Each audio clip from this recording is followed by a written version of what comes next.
Деновиве температурите достигнуваат и до 40 степени, што значи Скопјани трошат многу повеќе вода. Од јавното предпријатие Водовод и канализација со апел за рационално користење на водата. Дел од темите на кои денеска разговарам со раководителот на сектор Водовод Горан Ковчегарски. Добар ден, добре ни дојдовте во емисијата. Добар ден, добро ве најдов. Поздрав до вас и гледачите на вашата телевизија. Да започнеме со апелот од вашето јавно предпријатие до сите корисници на вода, рационално да се користи водата овие денови, се користи ли рационално? Вака, што се однесува до апелите, ние во текот на целата година апелираме до сите наши корисници да трошат рационално водата. Посебно во овој период каде што имаме зголемени температури, самото тоа по себе повлекува и многу поголемо трошење на водата. Би можел како илустрација да кажам дека ако некаде во просек сме трошили околу 280.000 метри кубни во текот на денот, веќе таа бројка надминува преку 340.000 метри кубни во текот на денот, што е значи едно значително зголемување.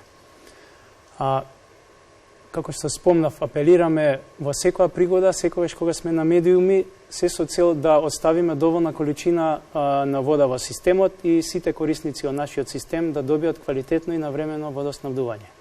Се почитуваат ли овие апели кои што секојдневно и вие споменавте ги упетувате на сите медиуми? Па сега, дали се почитуваат, тоа не можам да кажам со сигурност. Ние се трудиме, како што спомнав, ја користиме секоја прилика, еве и оваа прилика повторно ја користам, да укажам на важноста од рационалното користење на водата, затоа што првенствено таа е наменета за пиење и за употреба во санитарни услови, меѓутоа за домашни потреби. Оние корисници кои што се наоѓаат во повисоките делови од градот, исто така имаат потреба од оваа вода, меѓутоа доколку таа вода заради несовесното и нерационалното користење се одлија, да кажеме, од нашиот систем, тогаш тоа за нас представува проблем да обезбедиме до сите корисници на градот Скопје.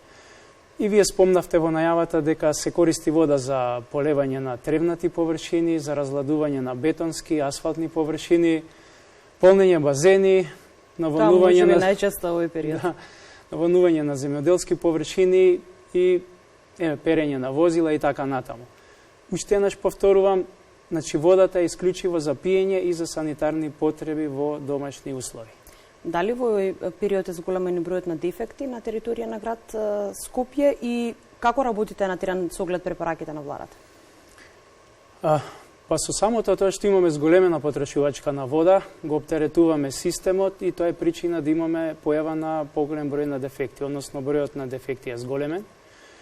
Ние како сектор, односно сектор Водовод во нашето предпријатие, сме секојдневно присутни на терен, даваме приоритети на оние дефекти кои што се од поголем обем, значи каде што имаме поголеми истекувања, и дефекти кои што во одредена мера прават материјални штети во објектите.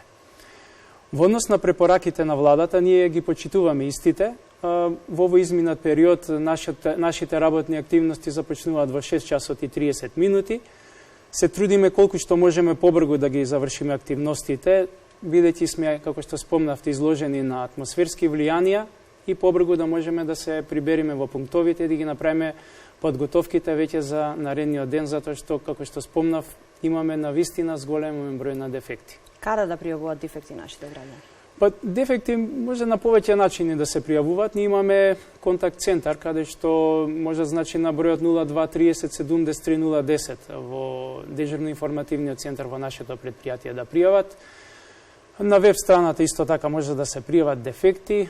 Оние корисници каде што во близина имаат пункт од нашето предпријатие може таму да појдат и на лице место да го пријават дефектот. Значи, постојат различни начини, постои комуникација исто со градот Скопје, често пати граѓаните пријавуваат и на градот Скопје, па после таа пријава доаѓа и кај нас како предпријатие и на тој начин ние имаме значи информации за појавата на дефектите во текот на целиот ден во, да кажем, реално време. Да, и вие сте постојано на терен. Често се градат и капаците од шахтите, честа појава во Скопје, како се решава овој проблем? За волја на вистината во последниот период таа појава е малку, така да кажеме, намалена, меѓутоа сепак постои. Јас ова би го карактеризирал како еден вандалски чин на одредена група на граѓани кои што сакајќи да направат одредена материјална корист, дали свесно или несвесно прават штета не само на нашето предпријатие, туку прават штета и на сите корисници. Тоа исто така опасно и по безбедност и здравјето на луѓето, покрај тоа што они ги одземаат тие капаци. Ги одземаат капаците на канализацијскиот систем, на водоводниот систем, сливниците исто така, решетките од сливниците. Ние не знаеме каде завршуваат тоа, меѓутоа наша предпоставка е дека истите по некои одредени канали се продаваат како старо железо. И може би тука треба да имаме еден системски пристап за да на некој начин таа група на граѓани се дестимулира, односно демотивира и да нема начин, односно да се пресретнат каналите каде што би можеле тие да ги достават и да остварат одредена материјална корист. Ние како предпријатие сме постојано присутни на терен, онаму каде што ќе забележиме дали оштетување или недостаток на таков капак, веднаш го обновуваме тој капак, се со цел системот да ни биде функционален и да не представува опасност, како што спомнав, по здравјето на луѓето на крај крајава. Со цел да намалиме оваа појава, од неодамна имплементиравме еден систем за заклучување на овие капаци. Тој систем се покаже како функционален и во иднина истиот ќе продолжи да функционира и мислиме дека до некаде и тој ќе има свое влијание, односно ќе го оневозможи крадењето толку често на овие капаци. Ги споминавте и вие висококатниците, односно високите зони во центарот во Скопје. Има ли се уште притисок на вода? Често знаеме да се жалиме, сите оние кои што живеат над 6-тиот кат имаат проблеми во текот на летото. Вака, сега со во два дела би го поделил. Високите делови од градот Скопје, каде што ние како предпријатие имаме обврска преку нашите пумпни станици и хидрофорски станици да обезбедиме до одредени коти вода, ние максимално се трудиме како предпријатие да донесеме вода. Меѓутоа, од причина што имаме енормно зголемено потрошувачка на вода, дел од таа вода не успева да дојде до всисниот дел, односно до самите пумпни станици, за да потоа таа се дистрибуира до крајните точки од градот Скопје. Што се однесува до високите објекти, согласно постоечки хидротехнички услови, ние на приклучните места, кога го даваме приклучокот, стриктно детерминираме, значи, кои се параметрите со кои што може да се добие приклучокот. И онаму каде што има услови да иде таа, на пример, вака пластично да кажам, водата да се качи во погорните катови, тоа е стриктно спомнато во самиот водоводен приклучок. Меѓутоа има изгради кои што имаат навистина поголеми висини и тука веќе мора да се иде принудно, односно самите корисници на објектите да инсталираат хидрофорски станици и на тој начин да овозможат дистрибуција на вода до најгорните катови од нивните објекти. Ќе биде ли ово проблем во иднина, затоа што Скопје се гради многу? Има премногу згради? Точно така, ќе биде проблем. Знаеме дека Скопје доживува една градежна експанзија. Нашиот систем веќе ги покажува максимумите на оптеретеност, како што спомнав, значи некаде 340.000 метри кубни во текот на еден ден да се дистрибуира вода во системот е навистина многу.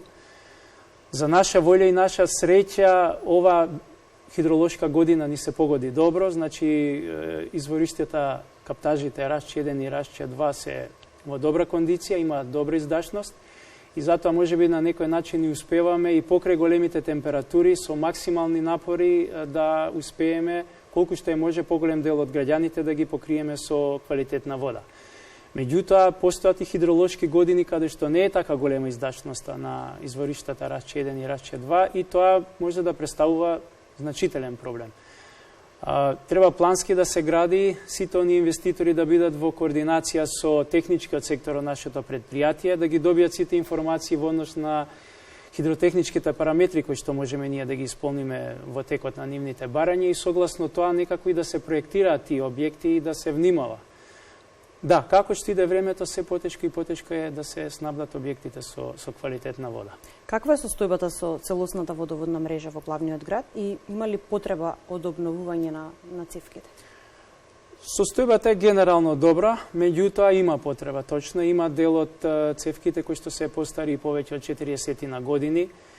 Нашиот цевоводен систем е некаде преку 1250 километри. Тоа е оној само примарниот и секундарниот дел од водоводната мрежа, без да ги ставиме тука приклучните цевки, кои што исто така ние ги одржуваме.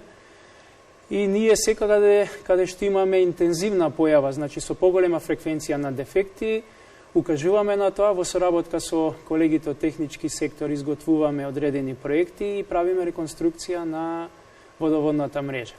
Меѓутоа, би сакал исто така да спомнам дека согласно член 11 од Законот за водоснабдување и одведување на урбани и отпадни води, исто така општините имат можност и обврска, да кажеме, на некој начин во одредени делови да прават реконструкција или изградба на нова водоводна мрежа. Скопје пие чиста и квалитетна вода. Ова е прашање кое што секогаш го поставуваме, меѓутоа секогаш треба да потенцираме. Дали е се уште така? Последниот извештај, утринава добивме извештај ние новинарите на мејл дека последниот извештај вели дека токму така Скопје не пијат чиста и бактериолошки исправна вода. Да. Тоа е точно, значи преку секторот за санитарна контрола, во кој што постои акредитирана лабораторија согласно 17025 и каде што исто така тука има одредени повеќе акредитирани методи. Ние правиме секојдневно мониторирање на квалитетот на водата, некаде приближно на 50 мерни места земаме примероци. Ја носиме водата во нашата лабораторија и таму се вршат одредени физички, хемиски и микробиолошки испитувања. Можам да кажам дека повеќе од 50 години параметрите на водата не се променети. Како што знаете, после водата во Виена, ние сме, значи, втора по квалитет согласно оние параметри и карактеристики што има нашата вода. Точно е, можеме да потврдиме дека пиеме многу квалитетна вода, богата со минерали и така да јас препорачувам сите наши граѓани ја користат нашата вода, затоа што само ќе имаат бенефит од неа. Да, треба да го чуваме нешто природно. Чисто ни се случува да си купиме вода во пластична шиша, меѓутоа како што велите и вие, подобро се пие чешма. Да, затоа што водата во контакт со пластиката има сепак некои одредени интеракција, да кажам, и на некој начин, сега да не биде дека ние правиме реклама на нашата вода, меѓутоа јас себе ќе се задржам на нашиот дел. Ние одговараме за оно што го правиме, значи што го мониторираме во текот на денот и нашата лабораторија цврсто стои позади тие резултати кои што ги даваме секојдневно. Дали можеби се потребни повеќе кампањи, иако вие често апелирате дека пиеме или чиста вода, меѓутоа потребни ли се повеќе кампањи можеби кај помладите генерации? Па, како што спомнавте, имаме ние доволно кампањи, ја користиме секоја прилика да укажеме на бенефитот на нашата вода, меѓутоа има простор да се организираат повеќе кампањи, се со цел да дојде секоја информација до помладата популација и да ги знае бенефитите од користењето на нашата вода. И тука сакам уште да апелираме до нашите гледачи да бидат трпеливи кога ве бараат на вашата телефонска линија, затоа што секогаш излегувате во пресред на граѓаните и секогаш сте присутни на терен. Да, еве, замолница до сите граѓани, чисто како илустрација ќе кажам дека може да се случи во текот на денот да добиеме и преку 70 позиви, значи преку 70 активности поврзани само во делот на водоснабдување, плюс делот на канализација, експлоатација на капацитетите, квалитетот на вода, значи имаме секојдневно многу повици. Ние разбираме дека некогаш можеби граѓаните се нетрпеливи, меѓутоа да ги подсетиме дека работиме во надворешни услови, колегите се изложени на надворешни влијанија, даваат максимално напори, некогаш работиме и целоденоноќие, се со цел да не доведеме некој да биде без водоснабдување. Така. Благодарам многу на одвоеното време. Се гледаме нека наредна прилика. Благодарам.